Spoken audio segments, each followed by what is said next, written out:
Hello, it's Simon from Ghost Eddie Cycling. I recently had the good fortune to interview my dear friend Anthony James, who is passionate about sustainability and systems that support sustainable living. So I was very curious to know about what bike riding meant to him. Enjoy. So Anthony, tell me, Yes, mate. tell me what you love about bike riding. Like that Harley? Like that Harley in the background, yeah. Yeah, It's you love quiet. Harleys? Yeah. Quieter than the Harley? Quieter than a Harley? No, actually, I really do love that it's quiet.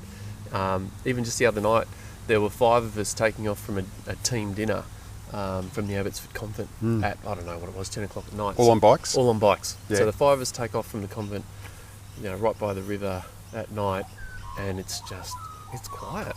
And the hum of the road and the sound of each other's voices just going through the streets, man, it's magic. It's magic. Yeah. And, I could say any number of things what I love about a bike, serious and just fun, but that's symbolic of what I love, of all those things that I love, because you are, it's what you otherwise would just miss out on, it's just that lovely feeling. I mean, there were jokes even about being in a gang again, Yeah. It's awesome. It's awesome. You're riding through the streets and you're chatting, and you can just, slip back, slip forward and chat to someone else.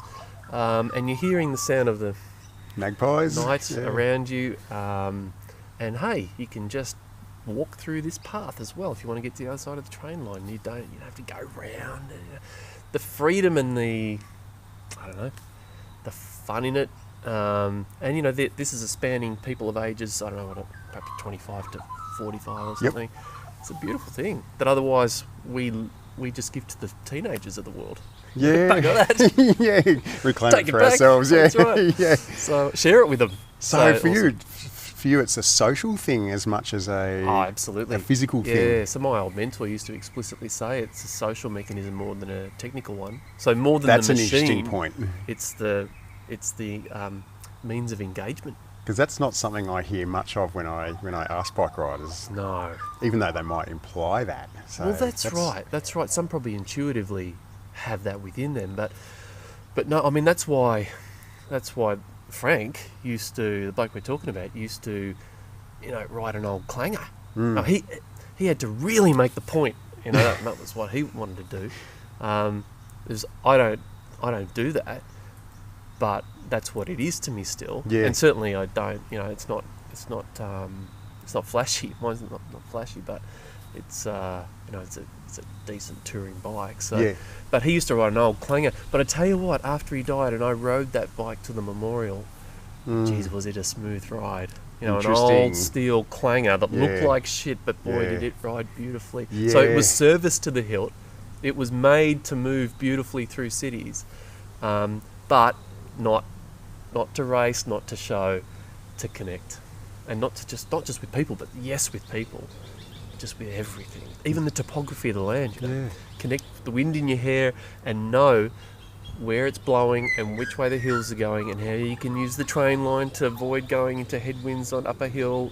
Use other parts of your environment to work for you with that. So that's a machine. really interesting point, this idea about you riding the bike for connections. Yeah. Tell me more about that from your own perspective. Yeah, well, that's really the name of the game. Really, it's getting back in. In a way, it's a metaphor, because it's just saying get out of the machine way of living. But yes, it's a literal way of doing that too. That you can get out of your machines and get into your body, and get into and get back into your city, like really into it, like move in it. Yeah. And as a default. And sure, use transport and you can use the bikes with trains. I mean, together it's an amazing combination. You can, if you drew a 5, this has been done. I mean, this goes back a bit. Someone put a 5-kilometre radius shading around the map of Greater Melbourne from every train station. Yep. So an easy 15-minute ride for almost anybody, regardless of the terrain. And it shaded over the majority of Greater Melbourne. Like, it was remarkable Isn't that interesting? how the city opens up to you and how you can be in it, not just Yeah. skirting through it or over it or whatever the case may be. And worse still, in a metal capsule of, fossil fuel metal capsule. If you're driving a car. Others too. If it's a bus or a train, it's still fossil fuel metal capsule, but there are efficiencies to that, and you can use the use the bike in combination with those things that mean you're not just one person in the super overpowered Yep. metal capsule that is the car. So is that something you've sort of learnt over the years about? So you're talking about using your bike with the train. That's something that's important to you. Well, that's been the great liberator in cities for me, because you can go vast distances super efficiently, and really do it in a way that can make all sorts of contexts work. So whether you are literally working, like I would have to go, for example, I went from my work at Hawthorn, Postgraduate Institute in Hawthorn, to do a presentation at Swinburne in Paran when it used to be there. It's just one example that pops in my head right now. In peak hour, carrying my banner stand, all my presentation gear. Like, it was for a film night, I think. The full McCoy. But with panniers and just carrying the banner stand in one hand. Could do the 5 minutes to that train station and the 5 minutes from that train station, and going against peak hour in each direction. I think that was true. I maybe had to go peak hour that way, but might have just got in before 5 or something. I can't remember the details, but managed to make it work. And of course, you can always leave your bike at one end to do all this sort of stuff. So it just would open up the possibilities, as opposed to, in that case, of course, slogging it for an hour in dismal moods in a car. In a car. Yeah, which you just wouldn't dream of.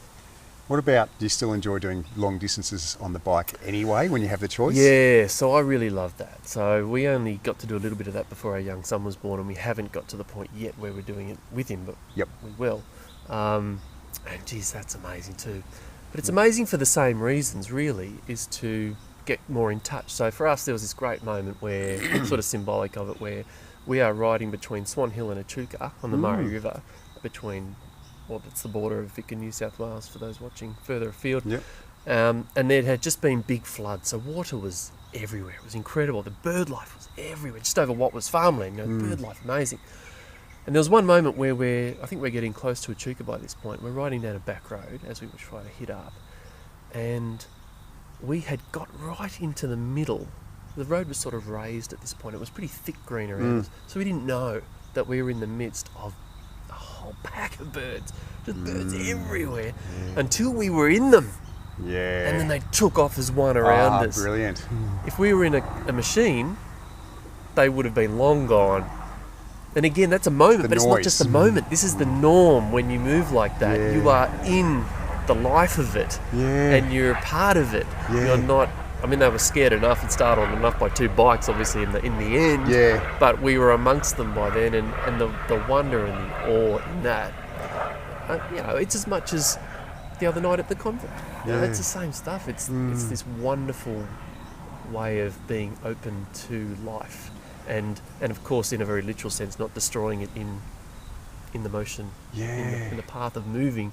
You are not wiping it out and hurting each other, which we do so dramatically with cars, and we watch it every night on the news, but we still haven't quite figured out that it's not worth the cost.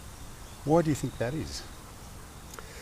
Well, when something's so entrenched as a norm, that's the way it looks. Normal. And so would getting on a bike be a good spark of shifting how we think about how we live, do you think? For you? Yeah, absolutely. So you sense the potential in that? Oh, absolutely. Because, having made that move to be living car-free for however many years... Yeah, sorry, just for the benefit of the viewers, how long have you been living car-free Well, I've for? had to figure that out because a couple of current affairs or news programs have actually come to us since someone wrote a profile on us as a family. Go back a step, we were part of a campaign that stopped roads being built through our beach in Scarborough in Western Australia. and out of that got to know a few journos pretty well, and out of that war context then almost they did a profile on us as a car-free family, and from that we've had news programs get in touch to do more on it. So there's an interest in people living car-free? There is, yep. And increasingly so, because it's a nightmare out there. And we're doing it in a suburb there, not just Fitzroy, where we were doing it here in inner city Melbourne before. And that it's entirely possible and entirely wonderful. But what was the major point you wanted to extract out of that? To go back to... Yeah, I've forgotten myself, actually. I'll edit this bit out. Lovely tangents. Yeah. It was about living car-free life. Yeah. And Oh yeah, that's right. The learning of it. Yeah. So I was Yes, going to say, yes. so I had to figure out. I have actually had to figure out how long it's been. Basically, it's been since I packed everything up, packed the music gear up. Yeah. You know, at the end of our time together playing, or our first time together Yep. playing music, packed the music gear up in 2000, sold everything, including the car, including the, I should say, V8 Yeah, you had 64 coupe. you had a V8 Ford. I remember Totally. travelling in the back of that thing. Totally. So this is. And you celebrated that at the time. Bloody oath, It was you identified with that at the time. Exactly. So, how does a bike That's the thing. evoke such a big transition for you? I'll go back a Well, step. it's symbolic of Was it. the bike pivotal in you making a change away from the car? Were you going to do that anyway? Well, yes, no, because I was a triathlete going back. So, Yeah. I rode plenty of bike, but I'd Yeah. drive the car every other time, Yeah. which now looks to me absurd because if you want to ride a bike, I mean, Just get on the bike just and get on ride the it. bike and ride it. Yeah. Yeah. I mean, it's cut to the chase. Don't drive to the gym. Yeah. Yeah. Just ride your bike. Yeah. So that seems obvious to me, and I guess that's part of the point. But anyway, first answer to your question. So 17 by 18 years now, I suppose. Picked up a car here and there since. So a partner at one point wanted it, got a car. I didn't hardly used it. Used it to travel a bit probably. Yep.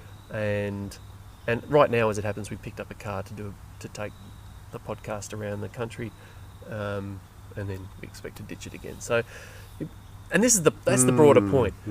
Use the right tool for the right task. Just get out of the default being a machine will move me everywhere, and my own machine will move me as one person usually Yeah. everywhere. Just get out of that default and use the right tool in the right context. And if you're living in a city, it's usually the bike and possibly in combination with other PT that can do that.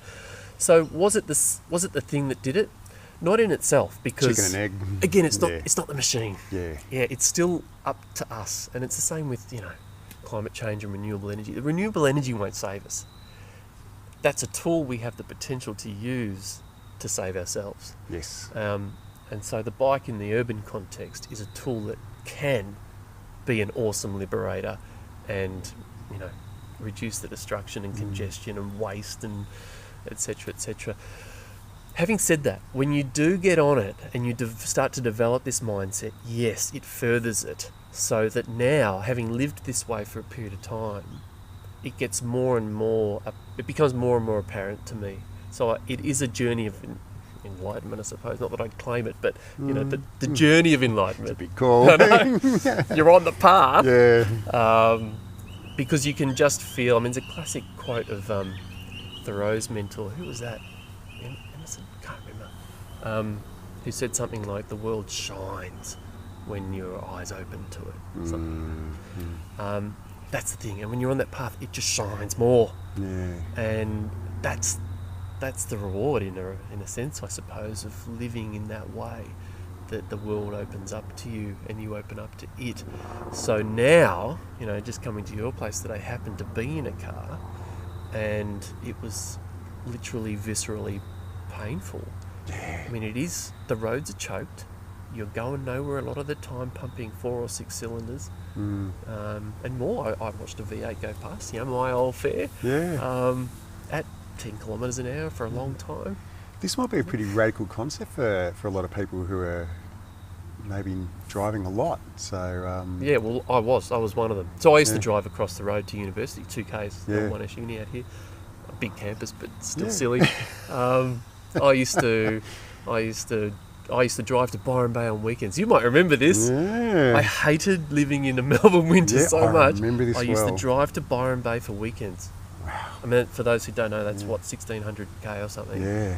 For a For a 3-day weekend trip. overnight, Yeah. 3 days up there, overnight back. Wow. I used to drive. Yeah.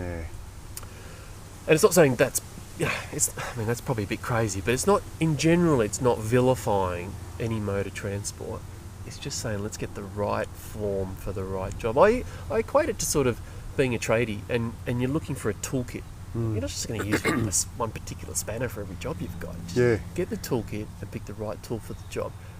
In that context, I've heard it said that using a car is likened to using a chainsaw to spread butter. Is that kind of where you're coming Yeah. from? Like using the Exactly. car, use the used in every context for transport is actually overkill. Yeah, that's right. That's exactly right. Is the bike a saviour for that, or is it only No, a part solution? Well, it's a saviour for it in the sense that it's, you can really do most things. With the train, especially as well. You can cover most spaces with it.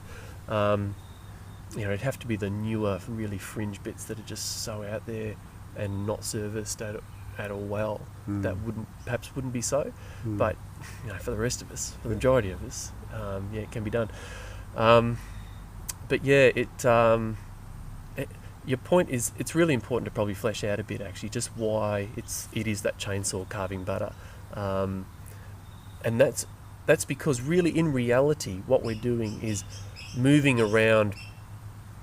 We spend more energy moving around the machines, vastly more energy moving the machines around. The weight of the machine and so on. Versus us. I mean, we're only, let's just say for ease of the maths, we're about 5% of the weight of the car, and it's usually one person in it.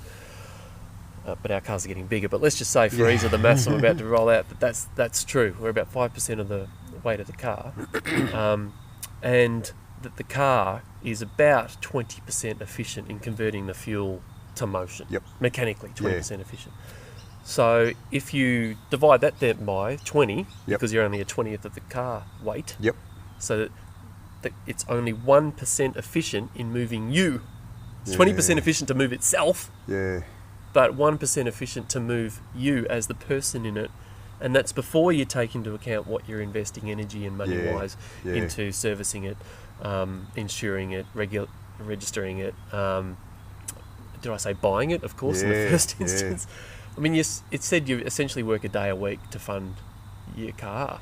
That's outrageous when you put it like in that context. And that's still micro. That's not taking into account then the societal infrastructure. I mean, I joke with my wife coming over that it seems whenever we build a new road or widen a road, we've got to immediately start widening it again. So, oops, that lane we just added, we've now got to take out of action because we've got to add another one. I mean, it's just that sort of... So if you took into account the big picture, it becomes even more of a write-off. So as a form of urban commuting, essentially. So that's why it's the metaphor of a chainsaw carving butter is so apt. Okay. What would you say to people who are thinking about getting back on their bike? Maybe there's a lot of people like myself who, rode the bikes as young children and get to 18, 20, get your license, and suddenly they're in the car. Yeah, well, that's definitely my story too. What would you say to people who are now maybe in their 40s, like us, who are questioning about whether they should jump back on the bike? or not? Well, I guess probably another little story. We ran a course, a residential sustainability. Who's course. So the Rescope project. We weren't that at the time. Plug. But have come into it. Rescope project. So we ran a course that was a residential, so people living together. And the idea was you live together for a week and you explore the sustainability aspects of every part of your life that you live day to day. That's why we did it in a city as well. So everything from food to waste to transport to cleaning to everything, anything you can think of. We covered it. Business and economics, like what you do in the world, your livelihood. It was all there. In the transport sense, we were doing this. We were doing bike and train and feet and all that. In doing that, even before we started the course, so if ever the woman who I'm about to refer to sees this, she'll probably have a chuckle, but she'll be glad we're talking about it, because she basically rang me before the course started and she said, look, I haven't been on a bike since I was a kid. I'm really nervous about that. That I'll feel like an idiot. Could even be dangerous for me. I'll feel like I'm dragging on the group. All sorts of fears around it. And I just said, I couldn't say quick enough, but I just talked her through how that's the very goal of the exercise, that you are brought into that wherever you are at. Fast forward then to the end of the course, and she is now riding a bike around cities. And that was many years ago? That was now 5 years. I assume she still is. She told me that about a year after the course, and that was 5 years ago now. And she said something like, thinking about where I was at before the course, but then looking at it now, it was just so amazing to be guided through it in a way that was patient, skillful, so I wasn't imperiled, you know. Yep. And that was the group environment too, that we were doing it in that way together, and it wasn't about going anywhere particularly fast, or because you just were getting there fast, period, because of this thing. This to jump nature in, of it. that's a really interesting point. Like I started when I got back into cycling, and it was about destination. It was about destination. It was about, you know, having the bike computer on, being curious about what my average speed is or how far I've ridden that day. As I rode more and more years, I found that became less and less important. I still have the computer on the bike, but So do I. I had a bit of a shift, you know, and it became less about numbers and more just a craving to get a different mind state. Do you get the impression your course was helping to empower people to make their own shifts? And it looked that way. Yeah? Yeah. I mean, going by that sort of story, and that being the sort of general realm of feedback, I mean, that, in a sense, the exercises we ran around that were drawn from what had been run as the Tao of City Cycling run by Frank over a couple of decades or something. In all sorts of contexts, local governments, Council of Adult Education, universities. So, you know, a pretty long-standing thing that had that effect. So, it seemed to, again, I mean, that's a beautiful story, isn't it? A mum, a teacher who would never have. It's now part of her being, and she's tapped into, I mean, she was an amazing woman, so she's tapped into all this stuff that we're talking about. She's on the path. So, I say it isn't, you know, that's probably part of the thing and part of the value of that course, that this sort of awareness, this sort of transformation, this understanding doesn't really grow on trees. In fact, there's been a bit written, someone was just telling me about a book by, it was Daniel Goleman's book a few years ago, Focus, I think it was called. I think it was in this one. And he talked about that the sort of systemic understanding isn't entirely natural. You know, it doesn't. You sort of have to learn it. It's part of something that we've got the capacity for, but it won't just happen. There's another brilliant book of late called The Patterning Instinct, which talks about how babies will, right from being a bub, we've got it. We'll hear language, and then we'll start to string it together in our own minds before we're taught how to string it together, and then we're talking, and amazing stuff. So we have this patterning instinct. But, I mean, certainly from my own experience, before I met the person who could then open me up to that world of systems thinking and how to live it, then that wasn't apparent to me. In retrospect, I can say I was patterning all the time, and in that sense probably had a predisposition to what I was about to learn more than others, perhaps. I ended up teaching it and stuff, so I really took to it. So I might have had a bit of a predisposition in a way, but I wouldn't have been able to tell you that. And I wasn't, I was still driving the V8 to university. So, so I think it doesn't grow on trees. It grows from the biological roots of our understanding. That's more we could say about that. Definitely. But I'd say that, but it needs tending. We were talking a bit before about that. Yes. That metaphor, it needs tending. So I think that sort of guidance, whatever form it takes, I mean, it could be peer-to-peer. Yeah. We've done a lot over the years, haven't we? A lot of cycling. So, but just that commuting. guidance. And a lot of talking about the broader concepts then within which the bikes become so rich for you and for me. The path of enlightenment, we were talking about. Yeah. Does that answer your question? What was your question? Yeah. Don't ask me to remember the question.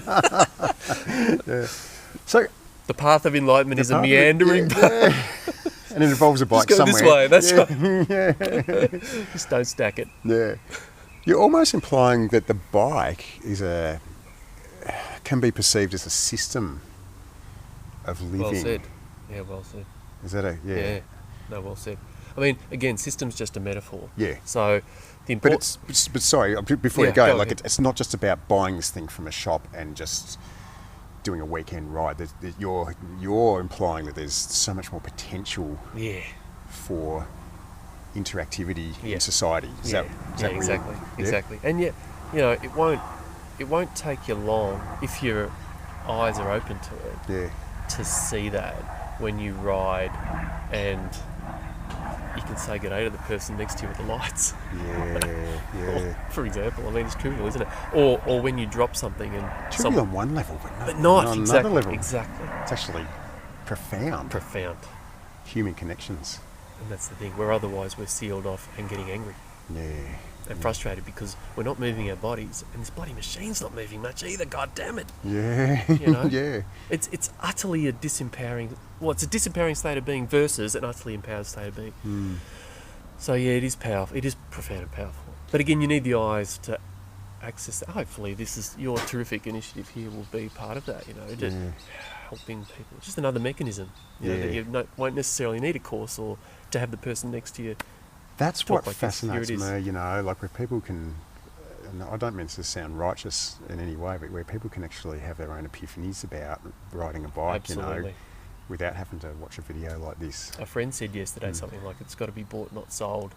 Yeah, people have to go and buy it, don't they? It's an invitation. Yeah. It's not a decree. It's by definition, you have to want it. You know, and that touches a bit back on what you're asking about my own path. You know, learning this stuff in what was university context, postgrad university context for me was, final straw stuff. So I had bled through the nose for that car. Yeah. I paid a lot to have that car going. You took on debt, didn't you? And then, I remember, wheels going bad, in Queensland and all sorts of things. Bit. And when you want to have an old classic that's got a Mustang engine in it when it didn't, and the whole bit. Paying through the nose for it, and feeling that visceral sense of everything else we're talking about, increasingly. So something was bubbling away, and then the rational icing on top, almost. That was like, lay down misère, get rid of the thing, cut losses. Liberate and from there. Was it liberating to finally get rid of the car? Yeah, so it was. So, and I know some people who are who've been thinking about it for a while. Yeah. And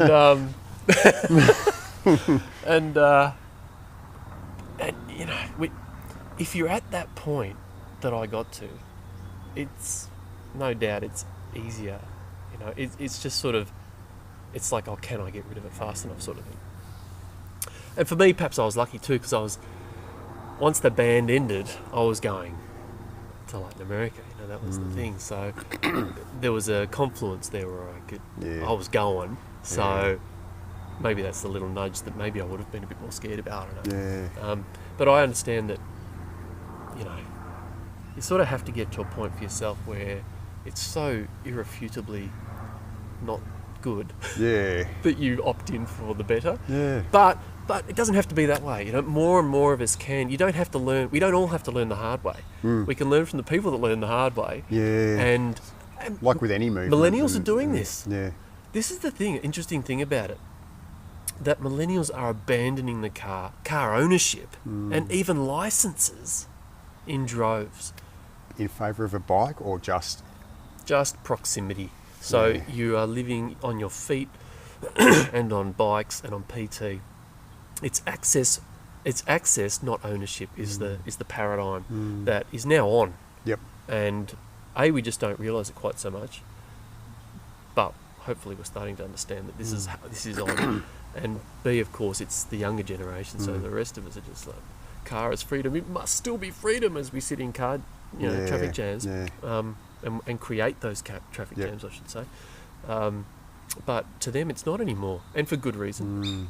So the paradigm's shifting right next door with those young people who are coming back towards the city. The idea of being out there is not attractive. Come back towards the city, living in smaller spaces, and not lugging the expense or hassle or discomfort of a car around. So in that context, it's absolutely happening. So I've got to ask the question. So you're a bike advocate. Are you a freak in society, so to speak? Are you perceived as this someone with a freakishly radical approach to living? I might be blinded by my own by your own brilliance. My brilliance. I was going to say bias. Why stop at bias? I'll take brilliance. But I think I'm utterly normal. Yeah. No, but sure, you can say when you choose, so some of the things I've said for these programs that have come knocking lately, I've said when we started this, when I started it. So when I started, it was Latin America. Yeah. It's where you got the sense of having no car. Well, I just dropped the car before I sold everything. So I went and lived in rural Guatemala. Yeah. Cutting a bit of a story short, Yep. but that's what became home. Who's got a bloody car? Yeah, yeah, yeah. 1%. The 1%'s got a car there. The poor. Yeah. Well, that's right. The kings of that town anyway had cars. No one else did. Or the mayor. The mayor got one. But there were still cars enough to use. So it's just different systems of using them that they had adapted. And otherwise, you're on bike and on foot. So and that was it was largely good. It was a terrific context, I tell you, coming from where I'd come from, to be just engaging with people like that. Yeah. So that there was that leap, and then even when I came back, I was living, for perhaps a formative period of time in Fitzroy, inner city Melbourne. Yep. Maybe that helps then, that when we then moved to Scarborough as a suburb, 15 k's out of the city in Perth, we've cut our teeth on it. Yeah. So already the matrix is reconfigured. Yeah. And I mean literally the matrix, not just the metaphorical one, but that too. But how you understand cities and how you can access it and how you can weave it together. So it took, I don't know, a year for us in Perth to then acquaint ourselves with the different bus routes that were largely relevant to us. Yep. The different bike paths. And when I say bike paths, I mean roads that are nominally bike paths, but get to understand all the ways that work best to get around beautifully, even in that's a nice thing a to suburb, say. Yeah. even in Perth, as people would think of it, car-dominated city and all, and find your way such that whenever we want to go somewhere, now we sort of generally know what button to push, so to speak. Yep. This combination of things for that one. This combination of things for that one. Yep. Just the bike for that one. Yep. Feet and bus for that one. Yeah. Cheap as chips. Free. Fun with our kid. We play every step of the way. You're not locked into your... I've seen you laugh and you know it. Yeah, and pointing things out. Yeah. The beautiful child. Yeah. Yeah. So... Are we answering the questions? Yes, I think we are. We're if not, it's fascinating stuff. So... what would you advocate for? Oh, am I a freak? That's what you said. Yeah. Am I a freak? Yeah. Oh, so that was the answer to the question. So You are. the answer to the question is,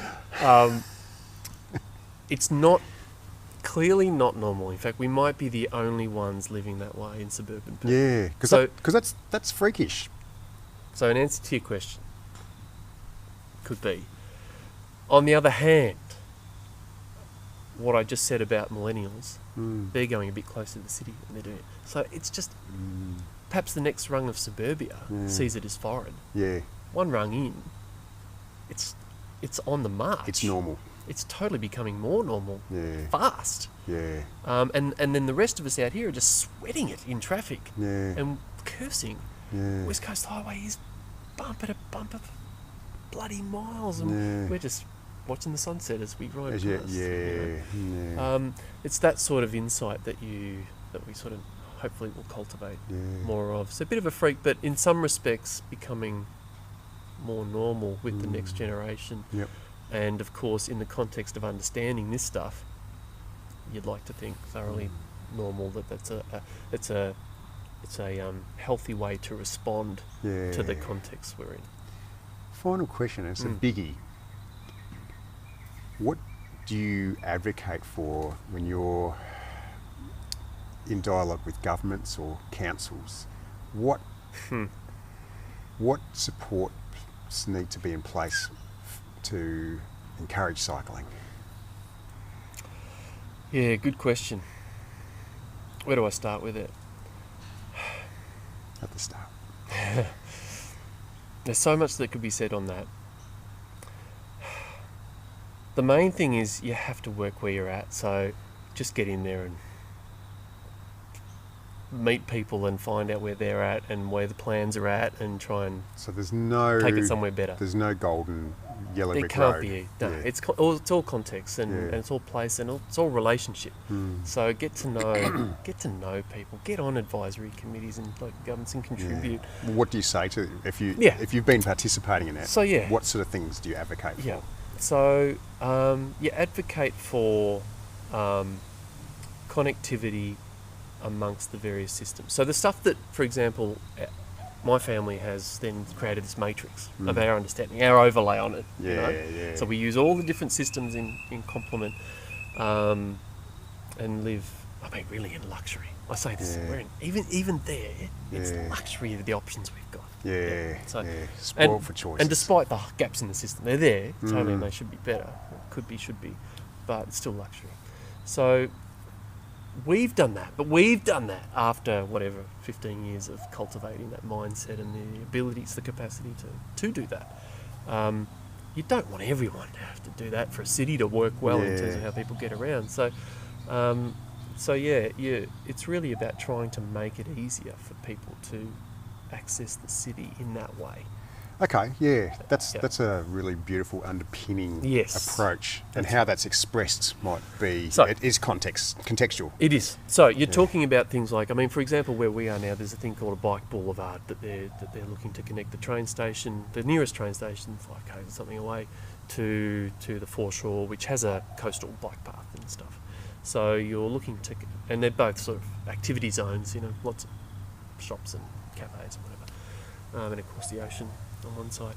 So a bike boulevard there, whereas one street then becomes almost impenetrable to anything except the people who live there and bikes, Yeah, that sort of thing. And they had a session on it. Interesting. So even there Yeah. again, a session with the community on it, and I was there. It was packed out for one, and for two, they're all saying things like, "Yeah, and green it up, and As in, plant." plants. Yeah, have it be just wonderful. Have it be beautiful, Yeah, as well as this yeah, thoroughfare. as practical and Yeah. sustainable.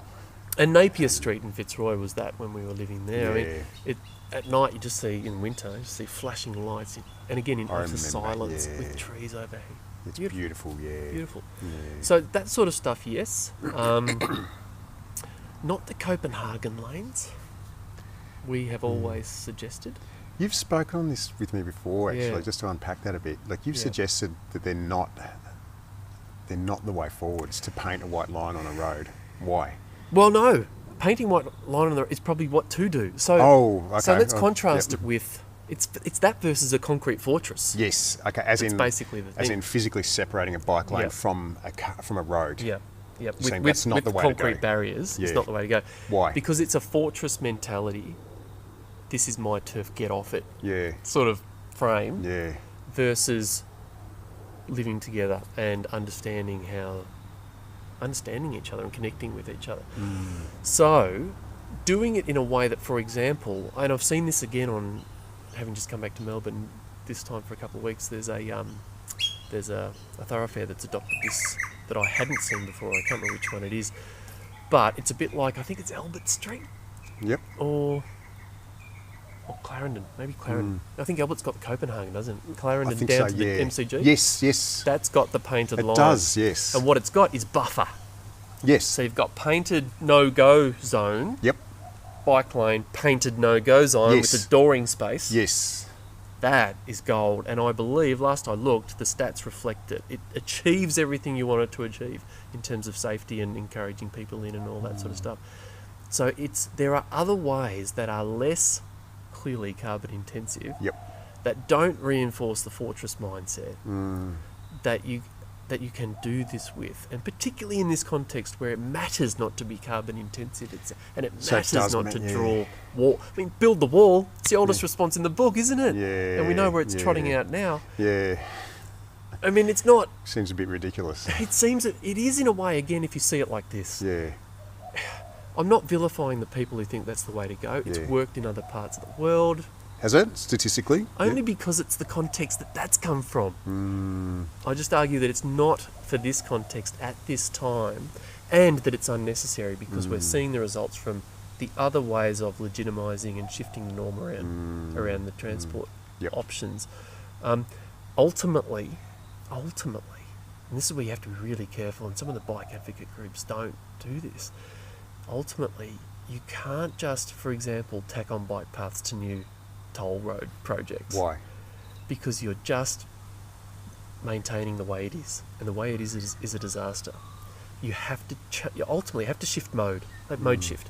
You have to shift from the car ownership thing. You have to do what the millennials are doing. What is happening almost as a natural response, despite the lack of policy in that way, is to just a natural response to congestion and cost and everything. Yeah. And maybe that'll just continue and it'll happen anyway, and then critical mass will be reached and the policy will follow, probably.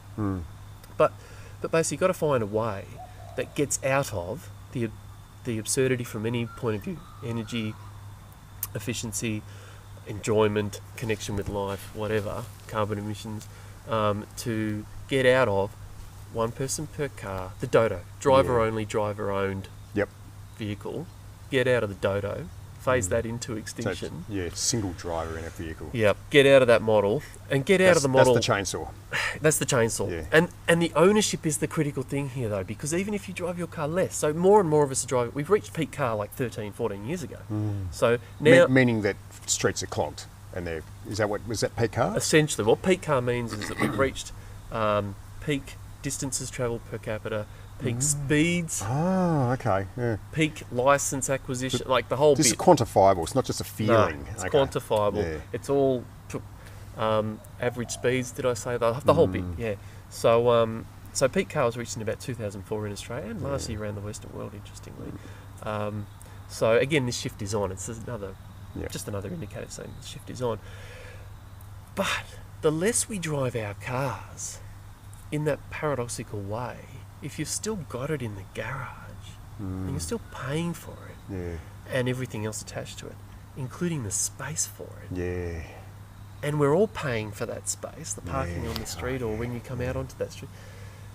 In a way, a very real way, it's worse. Yeah. Because if the asset's there, don't bloody waste Don't it. just park it. Yeah. And, But of course, unused. that's the problem. If the asset's there, that's what we're doing. We're using it because it's there.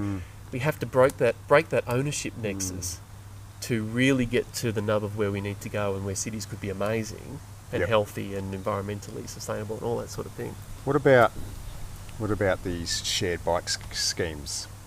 Are they a good idea? You'd have to say they're absolutely part of it Yeah. because They're not an answer. Not a complete answer. They're just another. not a complete answer. Yeah. But again, because the tool's not an answer in Yeah. itself. Yeah. Yeah. That makes sense. Yeah, and it's just one part of the system, isn't it? Yeah. So it's more how the thing works as a whole Yeah. without needing to own your own bloody hunk of metal that's, Yeah. 1.5 ton hunk of metal these Yep. days Yep. that just sits there. Even if you're using your car, sits there 96% of the time. It's sort of the Statistically. average stationary basis Yeah. before you're even calculating how often you're stationary in traffic. Yeah. So does a bike, probably, by the way. That's but the thing. but relatively. Microscopic. Yeah. Yep. Yeah, But makes it's still sense. relevant. So that's where the share bike is awesome. Yeah. The sharing platforms of any description could be, some of them are dubious, but Yeah. as a principle could be awesome Yeah. because that's right. Really, there's a broader culture there of having everything we ever need at any time under our roof. That we own everything Yeah. that we Yeah. ever could need. That model, in a broader sustainability context, that needs to change too. So that's the nub of it. So the way that we are developing tool libraries, toy libraries, bike share, car share even, we use that. Yeah. That's brilliant. Yeah, And okay. it is. There are ways and there are ways. The Ubers and the Airbnb, but Yep. there are issues there. Yep. But they're at least indicative of the shift underway, and there are a whole bunch of other ways of turning up that we can do it in a again just in a way that foments more connection and fairness and livelihood for people. Yeah. Yeah. Anthony, you're a freak, but you're a beautiful freak. Thank you so much for My doing great this. pleasure, Yeah, Simon. this interview. Thank you for doing this. Yeah. Hello, it's Simon. I just waved to the camera. Okay, yeah. Maybe you should record You can it. do that. Maybe Okay. you should record it again. It's a joke. Enjoy. Enjoy. And Thumbs up. Yeah. Amen.